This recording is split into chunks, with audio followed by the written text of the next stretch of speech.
Thanks, everyone. Welcome to Courage. Hope you're feeling courageous, or maybe you're not at all feeling courageous, and today will embolden and bolster us all together.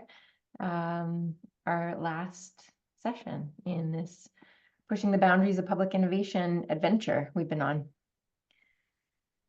So our hosting team is mostly gathered again today. It's been a while since I think we've all managed to make it, with time zones and holidays and family commitments and all kinds of work commitments and all kinds of things. So it's been such a pleasure and a gift for me, for all of you who have said yes to hosting this with me and hosting this for all of us.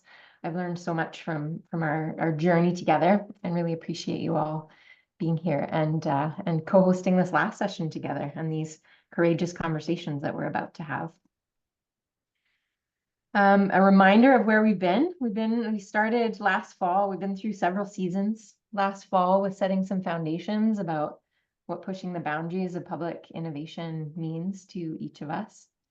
We went through a cycle with La 27e Région and dove deep into some experiences and stories in and around France and the French territories, extended French territories, focused on theories of change for transformation. And Lily and Penny hosted us in a cycle focused on connecting the inner and outer of transformation work. And Francisca and I co-hosted a cycle that just finished a couple weeks ago on what's working-ish, where we picked up on a few different topics and themes that were coming out of our earlier conversations about things. We know some things about some things. There's some people out there that are really pushing boundaries in interesting ways. And so we spent some time with some of those topics and themes and people and leaders from our space, from our community. And now here we are in this courage space together. Here's a bunch of links to previous recordings. They will live on in the world of YouTube. If you want to just save one place where you can find everything else, that would be our website. You can find your way into anything else from there. And we'll be kind of gathering up a few more things and writing up some things over the next few months based on where we've been together. So keep an eye on that space. Our plan today is to be in conversation with each other and with all of you about what courage means right now in our practice. So our plan is we'll open and hear from each of our co-hosts about how we're thinking about this. And then we'll have some conversation time in breakout rooms that's not recorded, but is hopefully documented a little bit anonymously in the slides. So we'll have some deeper dives in the themes that each of us as the co-hosting team is thinking about and wrestling and reckoning with when we think about courage right now. And we'll come back together at the end just to hear about what happened in each of the rooms. You'll be able to choose where you like to go in the rooms. So as you're listening to our co-hosting team kind of explore, find our way into this topic of courage together, make note of what's feeling lively for you, and you can go and have the conversation that you like in the breakout rooms afterwards. Did I forget anything, my co-hosts, before I jump in with what courage means to me? And one of the ways that I'm thinking about it, I'll kick us off. Okay. So for me, I was thinking initially I'd want to explore the when to stay and when to leave in the public sector. But then I realized that's kind of a smaller piece of a larger cycle of things that I'm thinking about, which is like seasons of pushing the boundaries of innovation in the public sector.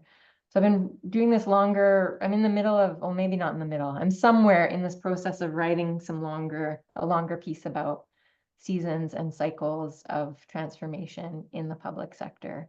And so I was thinking about this and how courage looks really different depending on where we are. And I think a lot of public innovation work is oriented around this sort of summer energy. So it's like productive, delivery, doing things, innovating, creating new things, achieving outcomes and objectives, and telling these great stories of what our work and experiences are.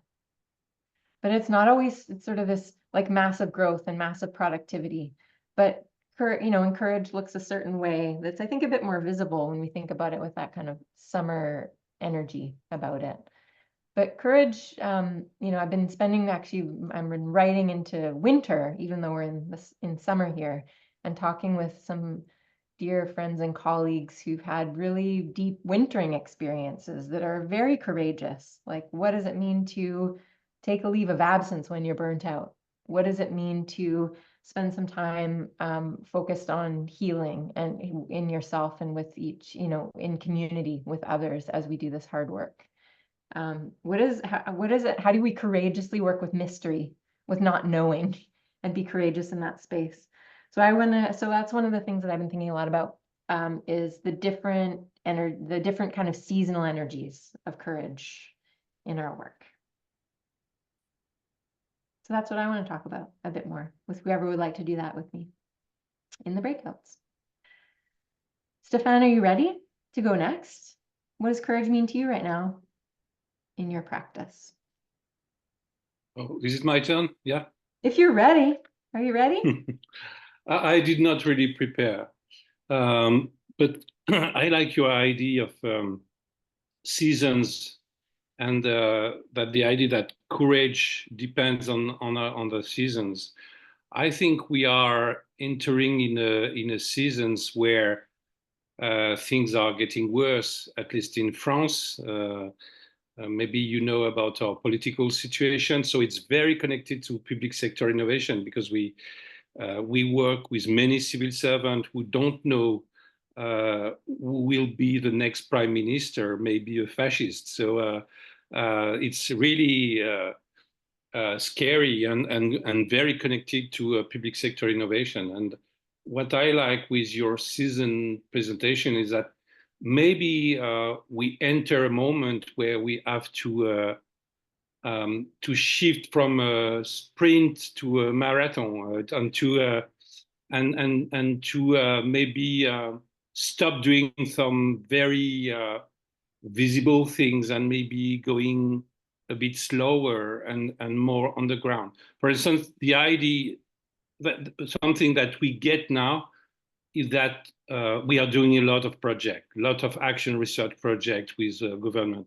But maybe we should focus on a non-direct effect that we got beyond project, is that we have an influence on skills of people, trainings, etc. So maybe we should not stop doing projects, but maybe work with schools in a more deeper and long-term activity for skills and training, because we know that doing so, we prepare the future generation instead of trying to shift things now. So yeah, I really believe in your season presentation and think that the way we work as public innovators is going from a season to another. The only problem is that sometimes there is two winters successively. It's not, I mean, even you can't even count on seasons now. So sometimes there are three winters, then a summer, then spring again. But yeah, I really think when I look behind, we were created 16 years ago. We have gone through these different seasons, and I really think that you say that it's difficult to say that we must stop. Maybe we shouldn't stop, but we should go a bit lower and being more underground during the mess around. So yeah, I really like this idea. I don't know if it's courage. Maybe another feedback from the situation we got here in France is the courage of public servants in a period where it's more and more difficult to be a public servant. Can you be a public servant when the power is led by a young Trump? What is your role as a civil servant? Should you leave? Should you stay? Should you stay but being neutral, or should you stay but being like a secret agent for change. I mean, there are. I think about many civil servants who are very brave and courageous at the moment, and who are preparing the next election. So this is my second insight about what is courage. Thank you, Stéphane. Bon courage à vous. We need it. Yeah. Penny, are you ready? Sure. Kia ora. Thanks, Lindsay. Morning, everybody. I know it's different times of the day or night, but it's still dark here. And just sending thoughts to folks that are down the line in our country right now, getting really battered by some very serious weather. I know some people have joined us regardless, so that's awesome. Don't bother trying to read the words. I'll talk to the essence of the picture in a second, but yeah, last week when we met to talk about this, so I didn't feel very courageous. We're all having a moment of something, but I looked back and looked across all the conversations that we'd had in the previous sessions and noticed how often that word came up, which I just thought was interesting. And I know that's why it was selected as a theme, people talking about the courage. And we talked in particular about kind of networked courage, like the potential to stay in it because of the relationships and the where we've sort of got a network of folks working on something, and there's these opportunities to come together and kind of reaffirm and bolster and cry sometimes, and you know, in the moments where things are tricky. And so, to take a phrase from one of my colleagues, you know, these islands of sanity, kind of creating moments of where people could just take a breath and regather themselves, and that was an important part of kind of retaining courage. And that's what we talked about last week. But then actually something else came into my mind when I was thinking about it, in terms of, and I couldn't possibly, as a neutral public servant, comment on any ongoing political context, obviously. But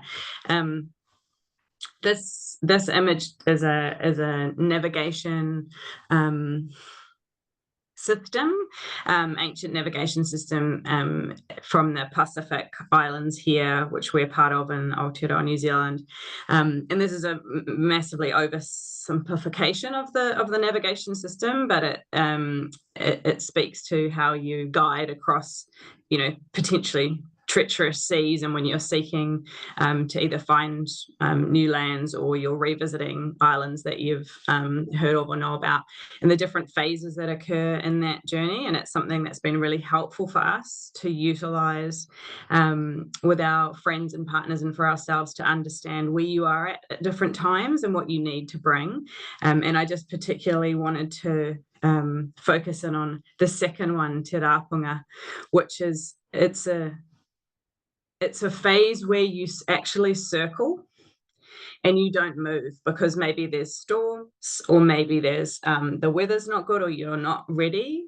And that phase can feel like it's described as infinite potential as well, because you don't necessarily know and you have to wait.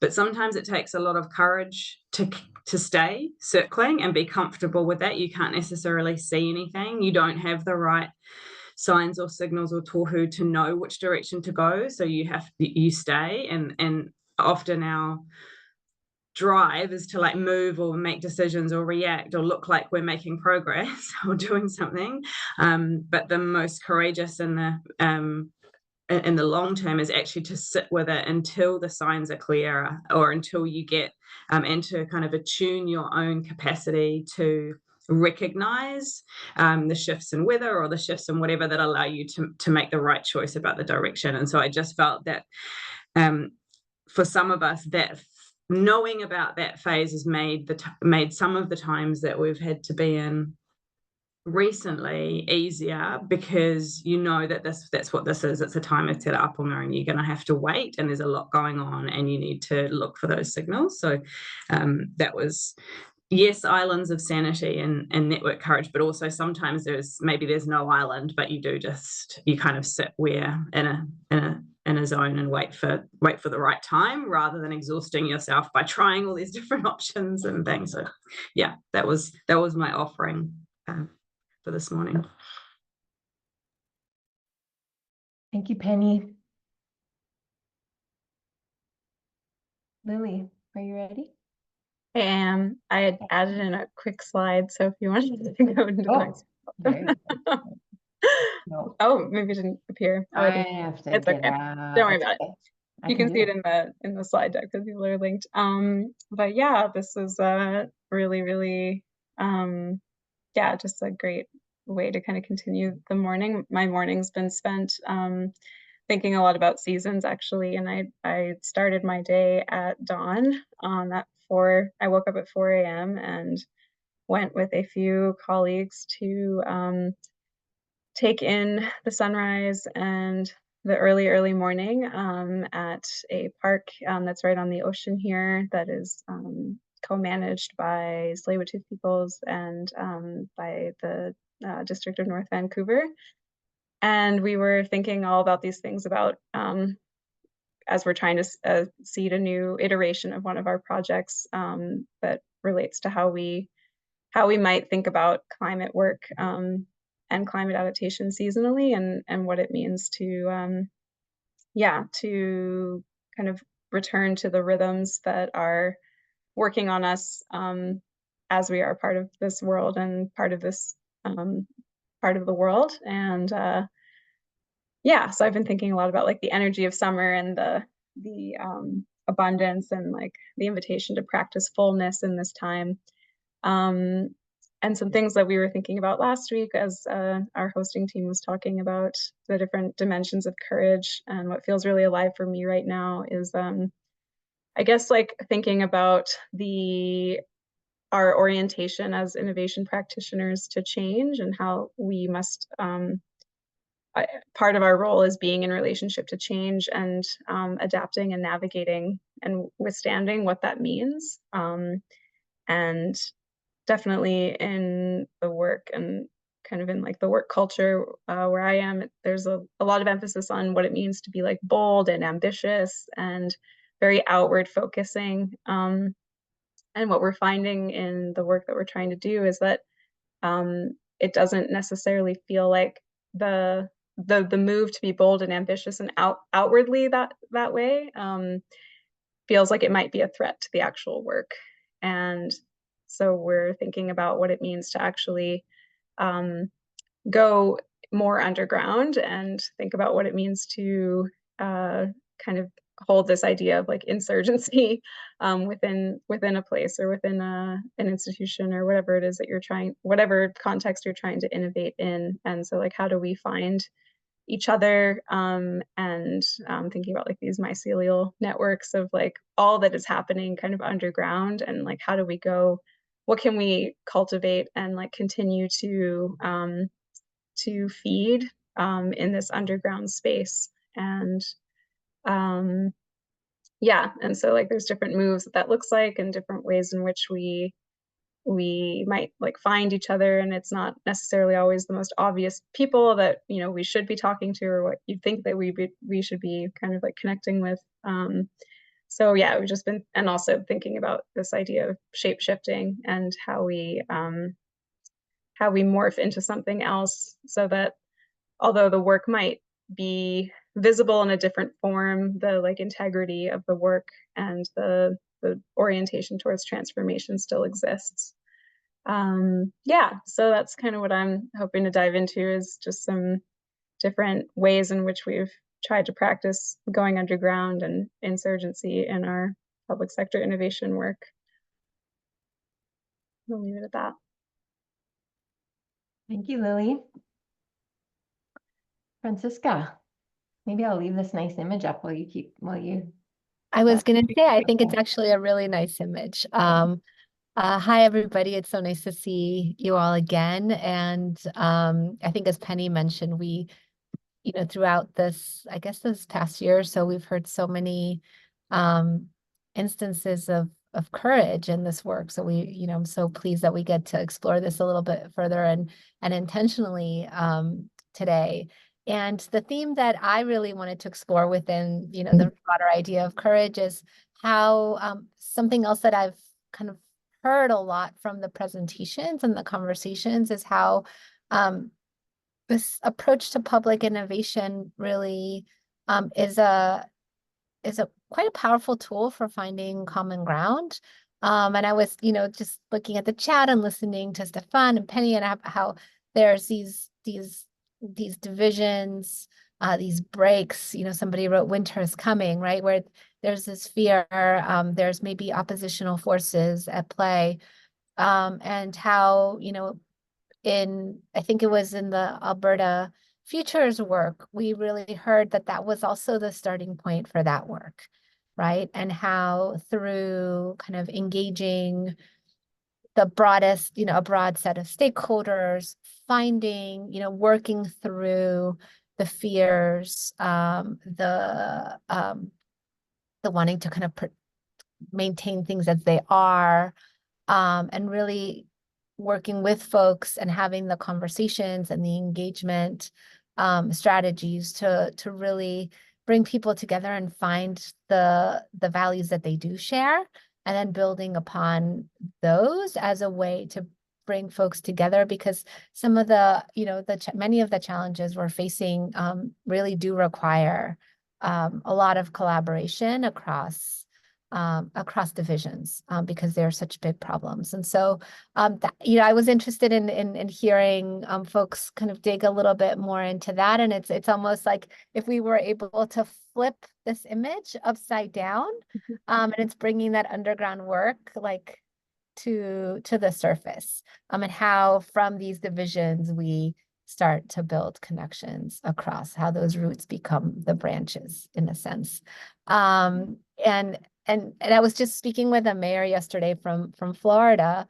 So, in the US, there's a lot of divisions that have been here for a while. And I was asking her, what she's valuing in the work that her innovation team is doing in the city. And she's like, it's given us a way, like a way to speak to the naysayers, right? And they've learned so much from the naysayers, and meeting them where they are, as opposed to just waiting for the most vocal and oppositional to come to them, and how that's actually opened up conversations and brought forth ideas that they hadn't anticipated that have actually been very valuable in their work. So that was my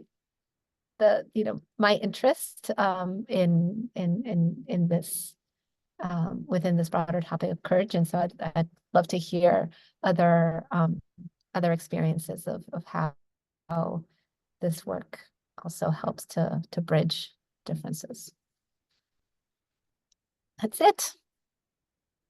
Thank you, Francisca. Thank you, Francisca. Lily, are you good to do a little grounding still? Okay. So what we'll, I'm just gonna let Lily get ready for that and stop the screen share so I can see more of you. So what we're going to do is we're going to go into, we'll have 2 breakout rooms. One will be with Stefan and Lily, and one will be with Penny and Francisca. Pavan will open them up after we get grounded by Lily, where we help get our feet under us for what might be a challenging conversation. And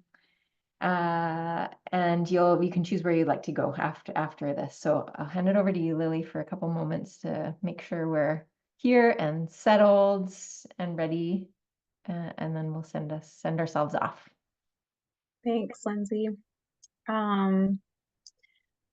Yeah, so I would invite everyone. We're just going to do a little grounding and orienting exercise. It's rooted in somatic practice and being able to reset our central nervous system and use these kind of different resources basically that we can return to when we feel like things are feeling like too much. There's a few different practices we can do, so I'll go through some of them here. So the first thing I would invite you to do is just feel your feet on the ground, or if you're sitting, you can plant your feet on the ground and then also feel how the chair is supporting you. You're also welcome to stand if you'd like, whatever works for you. And invite you to close your eyes or focus them softly in front of you. And really take a moment to feel into the support that you're receiving by the ground, by the chair.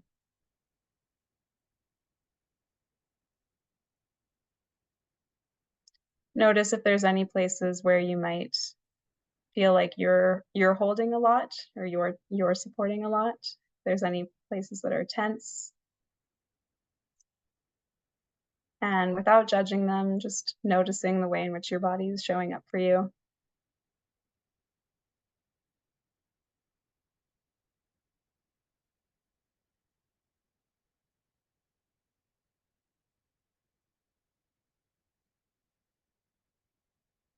And we'll just do a few breaths, inhaling and exhaling together. You can place your hands on your belly if you'd like. And feel as you inhale, your stomach expand. And exhaling,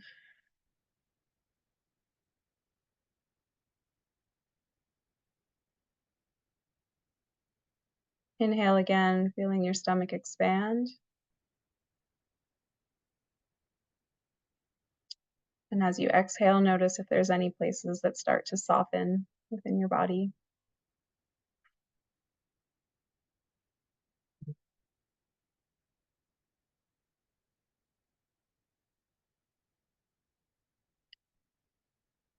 And we'll inhale once more, filling up as much as you can, and exhaling.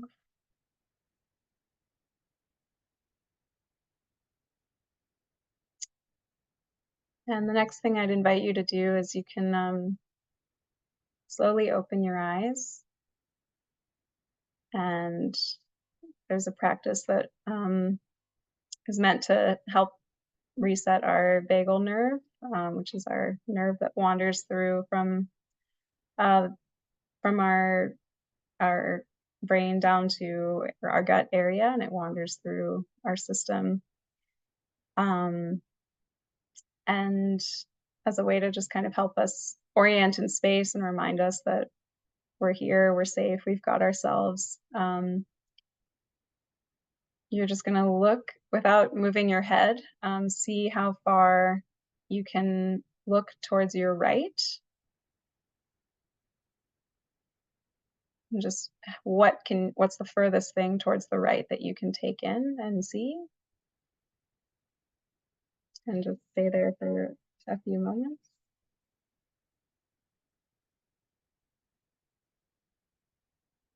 And then return to center. And then over to the left side. Looking as far as you can without moving your head, just with your eyes.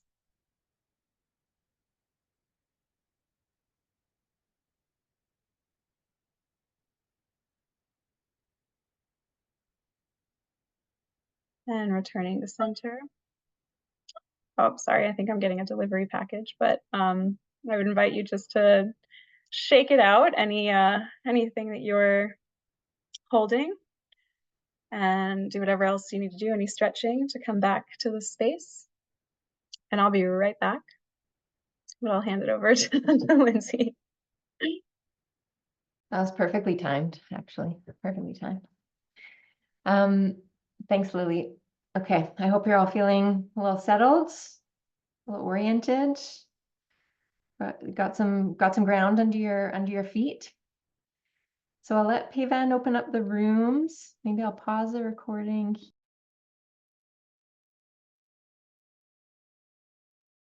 Welcome back, everybody. Hope you had some great conversations. It was nice to kind of listen in and drop in and hear what you were chatting about. So we wanted to just see maybe so we can hear a little bit about what happened in each of the rooms. Maybe our co-hosts from each of the rooms can kind of share a little bit back. Please also take some time if there's a few insights that you want to gather and write up in the slides to help us remember them. If there are things that are sticking with you, you can add those there.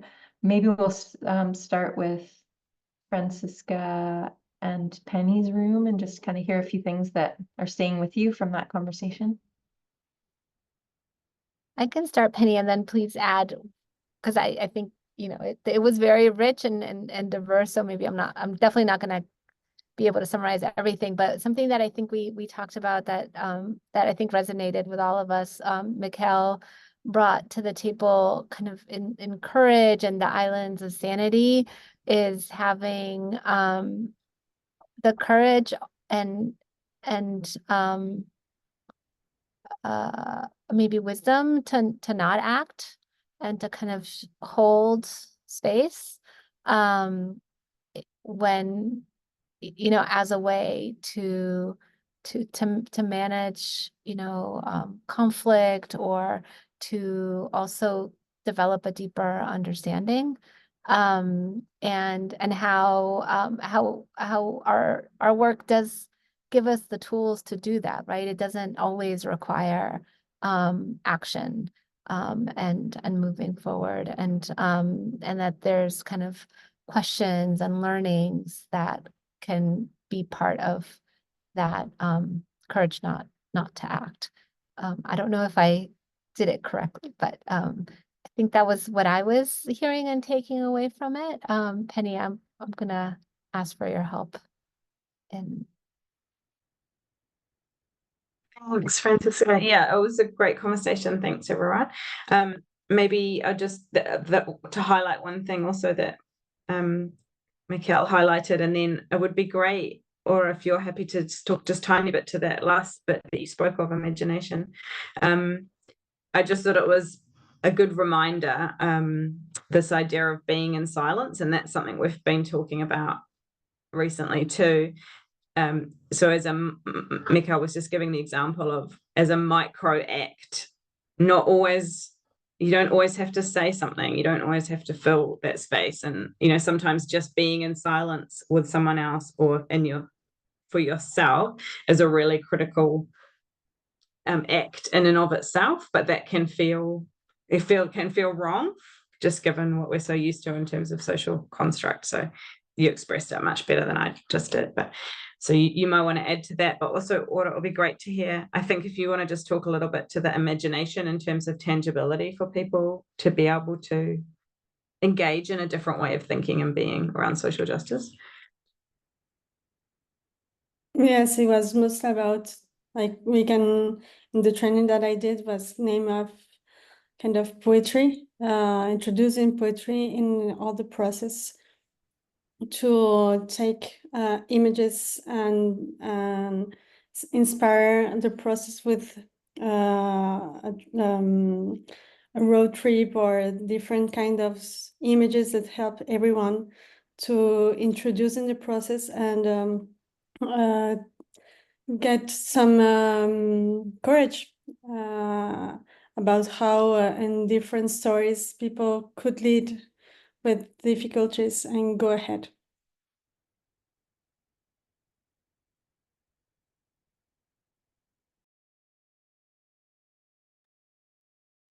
Anything else from that conversation you want to share back, or is there something in the slides that someone in the other group wants to pick up on and ask anything else about? Maybe Payvand, you could drop the slide link in for Ruth and for Satnam so they can see what's happening. Thank you. Okay, Stefan and Lily, what do we do when things are falling apart? Tell us. I can start. I will try to gather my thought, but please feel free to complete what I say. I've got 3 points on my notes. The first one, I mean, in our group, we were wondering, how do we deal doing our activities in public sector innovation in such a upside down context, which is so difficult everywhere in the world, in Europe now, etc. I think Randy started talking about when we are in such a moment, we think about our goal, the vision that we are working with, the goal of our activities, and it remind me that it was either you feel you are part of the that was my thought, saying that either you, when you think about your role in such a situation, either you are part of the problem or you're part of the solution. So how do you reframe your goal in this difficult context? The second point was Justine talking about a role in New Zealand, and we had a conversation about how do we get tips, strategies to handle such situation? Is it something that you can learn? For obviously, you don't learn it in schools, in innovation schools or business schools. So how could we transfer all these kind of tips? How do you handle things where the majority is changing and there is a new government? How do you handle where your project is refused? Justine was saying, for instance, that she's it can be useful, for instance, to be more secret and more underground and not to be too explicit. So it was for me the chameleon strategy. So how do we combine and how do we learn and gather all these kind of tips? And maybe I know this is something Lindsay often does in our papers and trying to give some advice for practitioners. And the third thought was from Elizabeth, who was saying that she was speaking from a local perspective and sharing with us the idea that when you work in cities, in local government, there are many allies, and there are communities sharing values, and it's very supportive to be part of these communities and finding allies and colleagues who share the same vision, especially in a moment where things are going worse. So we were ending on the idea of how can you deal with these communities? How can you shift from a great dialogue and conversation with all these people to maybe something stronger, like a kind of compagnonnage, helping each other in the long term. So this is what we shared, I think, in our group, but maybe I'm totally wrong. You know how my English is awful, so sometimes I don't get things. Sometimes I understand the contrary of what you say, so don't be afraid to say that I forgot something or if I'm wrong. Justine, Elizabeth, Lily, Randy, don't hesitate to add something if you think I forgot something. Well, I will jump in, and I want to say, Stefan, how I love this word compagnonnage, and I think it needs to enter our international, universal vocabulary of how we work together, because we do not have an equivalent in English. I mean, companionship is not somehow doesn't convey to me the Elizabeth, every time I can introduce a French word in an English speaking community, I never hesitate.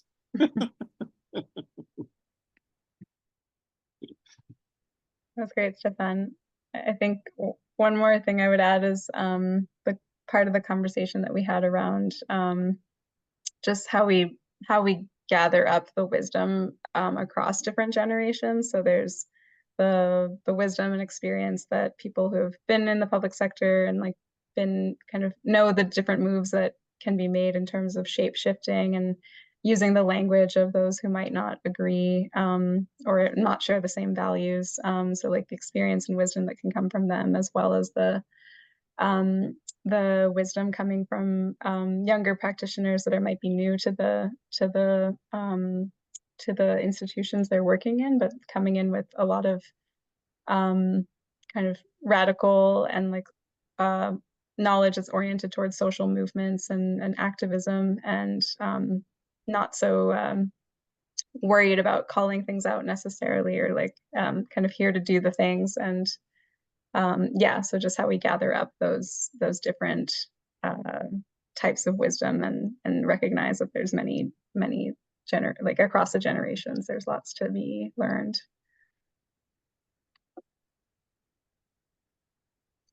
I don't know if anyone else from our group wants to add anything.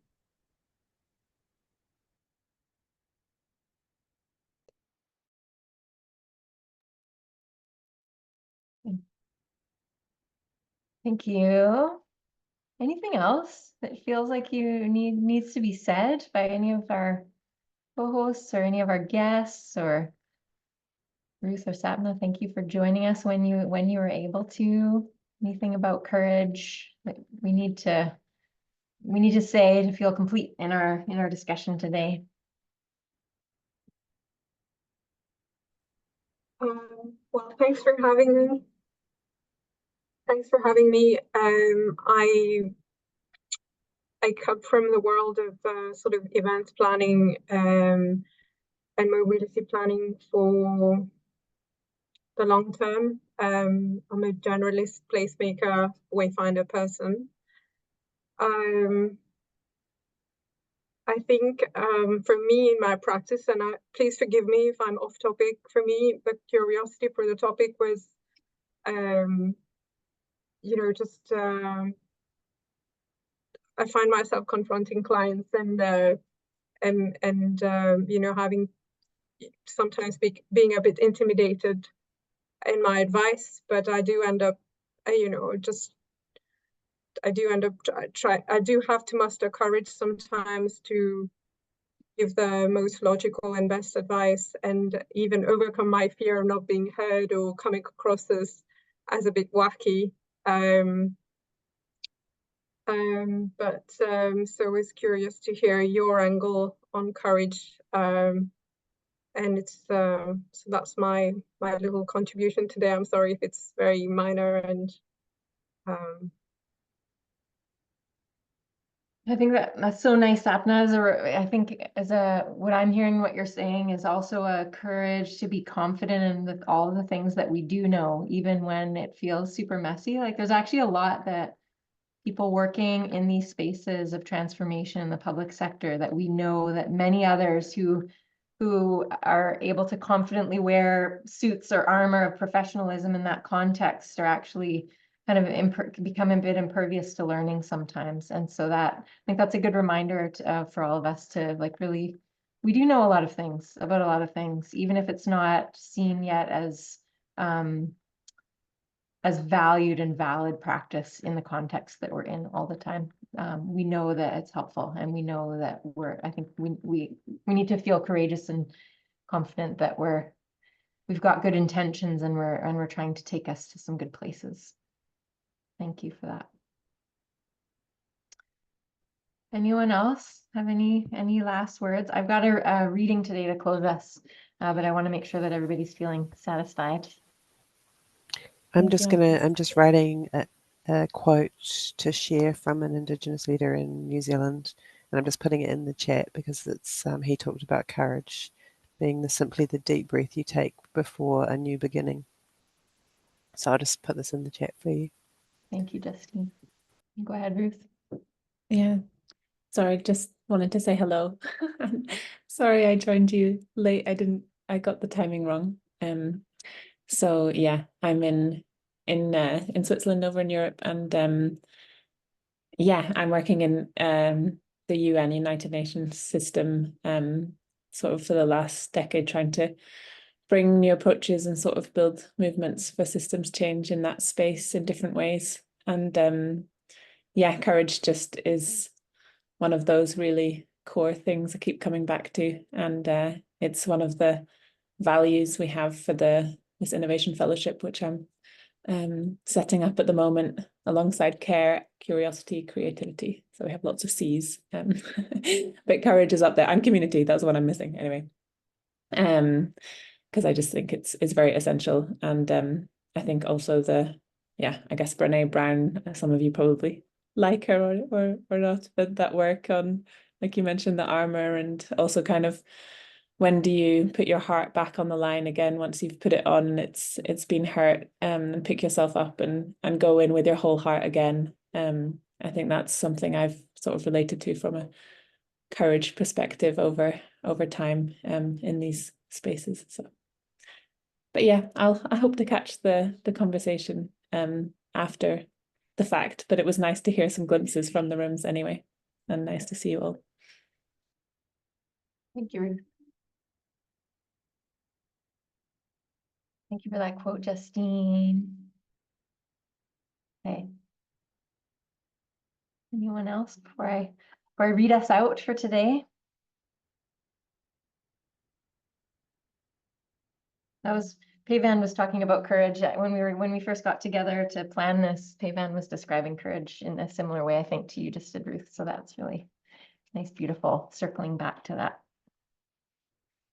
Okay, so a few of you have heard me read this before, but it's always a good one. And I come to this reading every time I feel like I need to be lifted up a little bit. So it comes from Leanne Bitasimo-Six Simpson, who's a Indigenous poet and musician and scholar here in Canada. I can't see myself, so I don't know if you can see that. It's from a book called Islands of Decolonial Love by Leanne Simpson. And this is a short piece called For a Sinique. So I'll read this for us and then we'll close. This story takes place a long time ago, or maybe right now. The world was thrown.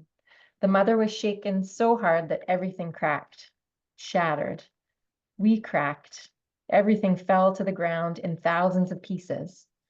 And when everything hit the ground, the pieces flew through the air, scattered all over everywhere. No one knew what to do. Some people didn't survive. Some people gave up, moved on, buried, forgot. Some people found ways to cope. Some people worked hard at just breathing. Just breathe. Maybe it went on a few generations like this, just holding on, waiting for something better, just breathing. Then there was a woman, an Ojichirakwe, but not yet. She started traveling around our territory and in the West, picking up those things that we'd forgotten, picking up all those shattered pieces of Nishnabewin that had been taken from us, or lost, or forgotten. She had a big black ash basket that she used to pick up these things. And so she traveled around visiting with the old people. And at first, the old people in her own community were too busy to help her. But she persisted, and she was led out to the West. She found old people there that remembered their stories, the ceremonies, their dances. She recorded and memorized and learned those ways until she knew them in her heart, and into her basket they would go. Then she came back to the East, and she started waking up those old people that had forgotten. What about this? Who remembers about that? She recorded and memorized and learned those ways until she carried them in her heart, and into her basket they would go. By the time she got here to Mishi-Sageg Nishnabeg territory, she had a big basket full of songs, stories, ceremonies, a language we'd almost forgotten. She came here because of all of the Gijikatig and those teaching rocks. She came here to work with our young women. She came here with seeds to plant, and she planted them in our soil. She took care of them, and over time, those seeds grew into the most beautiful flower garden you've ever seen. Roses, macazin, flowers, trillium, pitcher plants. Her voice healed us every time we heard it. Those that could see quietly called her the woman who changed our nation because she woke us up, and she's got so much humility she doesn't even know it. She never asked for any recognition because she wasn't doing it to be recognized. She did it because it filled her up. She just kept carefully planting those seeds. She just kept picking up those pieces. She just kept visiting those old ones. She just kept speaking her language and sitting with her mother. She just kept on lighting that seventh fire every time it went out. She just kept making things a little bit better until they were. Thank you, Leanne Simpson. Thank you to all of you. We send you off with courageous wishes. And thank you to all the co-hosts for making this together. It's been such a pleasure and delight. Take care, everybody. Bye, everyone. Thank you. Thank you.